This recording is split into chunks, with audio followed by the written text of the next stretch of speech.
សូមអនុមោទនារាប់ចាប់ដើមតាំងអំពីថ្ងៃដែលព្រះសម្មាសម្ពុទ្ធដ៏មានព្រះភិក្ខុអង្គនោះទ្រង់ចូលបរិនិព្វានទៅរៀងមកដល់ថ្ងៃនេះព្រះពុទ្ធសករាជព្រះសាសនាកន្លងទៅហើយបាន2569ឆ្នាំខែគ្មាននឹង27ថ្ងៃឥឡូវនេះឆ្នាំមមេអ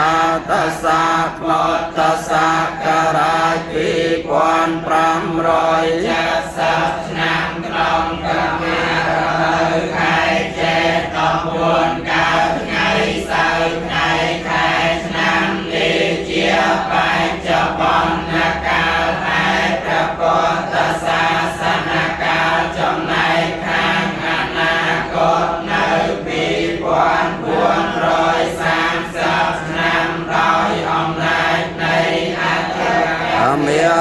12ខែនិង1ថ្ងៃរួបរួមថ្ងៃខែឆ្នាំទាំង3កាលចូលគ្នា